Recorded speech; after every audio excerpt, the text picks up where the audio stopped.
Hey guys, it's Jonathan from Stub Master Reviews, just informing you that they lied! Again!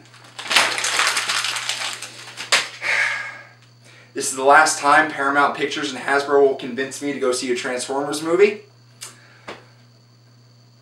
This. And that's all I'm gonna say.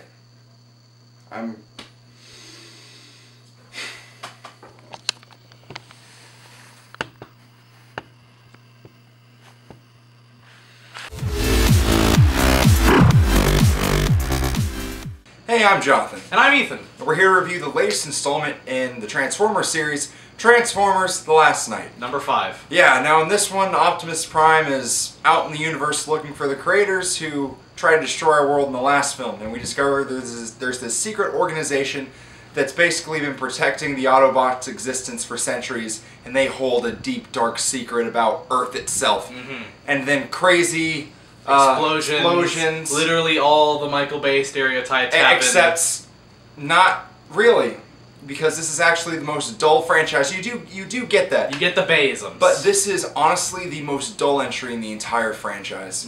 All the Bayisms have been relatively toned down in terms of like sexual humor. There was basically all I'll say about that is that there was there's one weird romantic subplot. That's it. But we'll get into that later.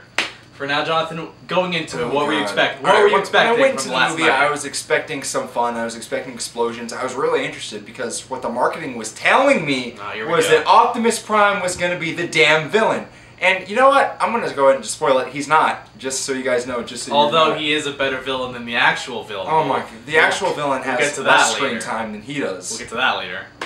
But so overall, you were expecting, great things. I was, but I don't want to get into it too hard because when we get into the cons, I'm going to rip apart because I have a lot to talk about. Yeah, I mean, for myself, I didn't see number 4, the one with Mark Wahlberg. I'd only seen the first 3 with my boy Shia. Yeah, so he had a little cameo in this. He actually had a little cameo, somewhat. So I really didn't know what to go in expecting from this movie. All I know is that number 4 was a so-so from the Transformers community. So I really didn't know what I was getting into, and I thought this was a very okay movie in general. Let's get into some of the pros and cons we have here.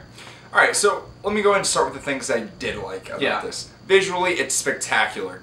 All the Transformers look great, the way they interact, their facial animations. Special effects are always just, perfect with the Transformers. This is also movies. a really well-shot film. There's a lot of really nice, clear shots, over-saturation from Michael Bay, but it looks crisp enough. Also, there's some really good practical stuff in this movie. I noticed it towards the first half in some of the action scenes when some of the characters were literally holding on to things. Yeah, that was pretty fun. I have to say, on the acting side, I think most of the cast in general had a really fun time doing this. I actually wasn't very excited about seeing Anthony Hopkins in this because he was surprisingly good. I thought he was just doing this for the paycheck, but he had such a fun character. I really hope that he just had a good time on the set because he gave a really good performance. Like I said earlier, I didn't see the one with Mark Wahlberg before this, so I really like Mark Wahlberg in this. He's a really good lead. That's a lot of the cast. Yeah, I don't really know who else gave a good performance there. Alright, well, let's go to the cons, because that's pretty much it. Yeah, that's it. That's pretty much it. So we're jumping into action. Action was cool. That pretty much falls under visuals. I mean, it was boom, big stuff. You expect it. Regardless, action was cool. Alright, let's jump into the cons here. I think I'll let you take the stage. Oh my god. I've got a few things, but you can just go for it. Oh, sorry, this movie is very long. It's 2.5 hours. Don't remind me. Don't remind me. Nothing happens. It is basically one big search for MacGuffins, for magical items that you don't kind of care about because they're just items that you are told are important when you don't really care about them with the lore. This movie is basically humans looking for things. Yeah, with people chasing them. And Transformers chasing them and shooting at them. Sometimes the Transformers are there. Isn't that exciting? You would expect it to be, but honestly, it all feels very uninspired. There's really no creative effort here except a few nods to the hardcore fans. But aside from that, it's just very long, nothing happens. And, by the way, Optimus Prime doesn't show up until the last... Here we go. This is the biggest pet peeve, I 30 think, minutes of the movie. This movie is 2.5 hours long, and we maybe get 20 minutes of Optimus Prime. And, like, how long of that was he the actual villain? Right, and the villain's even shorter, like, ugh. a big problem I had with this is just it doesn't have a film structure whatsoever. It doesn't have a very cohesive beginning, middle, or end. It's pretty much, we have an introduction, things happen, things keep happening. Introduction, very solid, by the way. I was really surprised. I was really on board with this film for the first 20, 25 minutes. Right. And then it just started kind of... Right. But anyways, this movie's just very all over the place. And nothing, this is the structure of the movie. Nothing happens, something happens, right at the last 20 minutes, boom!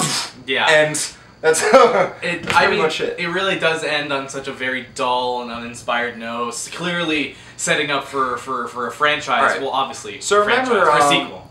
This has basically felt like to me like Harry Potter and the Deathly Hallows Part 1, except that was a good movie.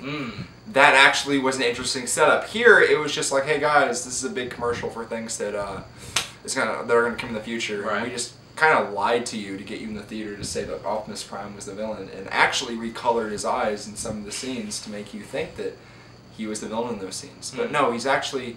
Well, we only get to see Nemesis Prime. That's such a cool name, though. Nemesis Prime for... Such a cool name. What do you think, Ethan? 5 minutes? With that one fight scene? Yeah, it was one fight scene, 5 minutes basically. Not even. Cool fight scene. I mean, you know, maybe it was longer because it was in slow motion for all of it. Oh my god.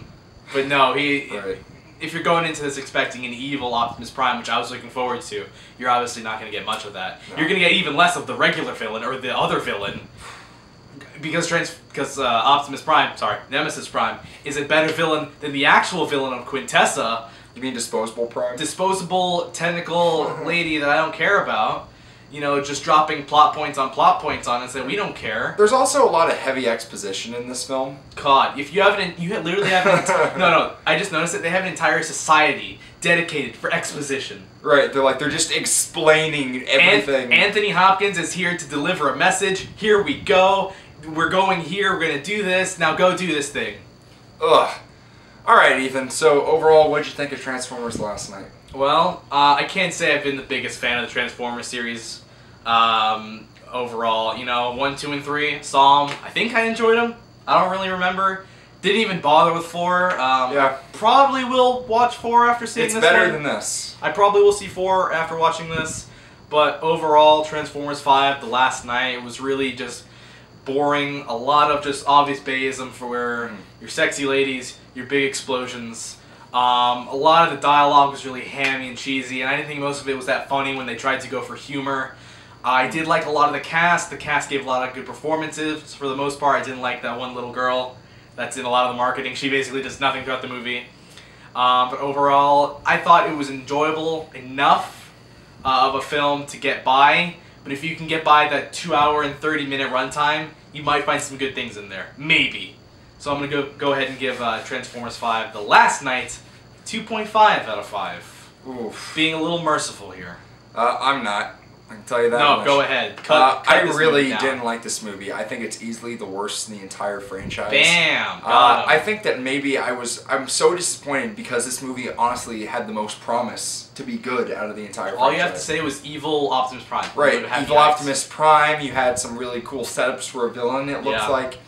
And not only that, but Michael Bay had 4 films to listen to the issues that the fans had or that critics had with this movie. And he just said, screw you to everyone. And he made a dull movie about humans with some robots, which is what no one wanted. And I've never seen it to this degree. At least we had some cool Transformer things through 4 and 3. And even though you had the main human subplots where they focus on, at least you get to see a lot of Transformers. Here, that doesn't happen. They were here in very sparse parts. Of course, and like I said, this movie's just so dull and uninspiring, and it just feels like a big setup for a film that I hope that will never happen, because this franchise is just turning into a train wreck. Oh, it's turning into a train wreck? Really? You're a little late there. Anyways, the bar was set pretty low, and I think I just tripped over the new one. Bam. So I'm going to go ahead and give Transformers The Last Night a 1.5 out of 5 stars. I really didn't like it. Damn. So guys, how did you like your review? Did you love it? Did you hate it? Please make sure to let us know in the comments. Also, make sure to like this video and subscribe to our great channel if you haven't already done so. You can also follow us on Twitter at Stubmaster. You can buy our merch at cafepress.com/Stubmasters. And check out Retrospective 3. You know, it may be out. No, it'll be out in about 20 minutes. By the time of this recording. By the time of this recording. So this will follow very shortly after. But anyways, you guys should check that out. It's going to be a lot of fun. We worked hard on it for over a month, and it's finally here. Yep. Regardless of quality, we put all of our love into it, and we hope you enjoy it. There are a few fun things to look forward to, some secrets in there. Some twists and turns and cameos from certain people that have been gone. So don't spoil it, Jonathan. Keep an eye out. Keep an eye out. Keep an eye out. Watch it. We hope you enjoy it. All right, I'm Jonathan from Stub Master Reviews. And I'm Ethan from Stub Master Reviews. Have a great evening.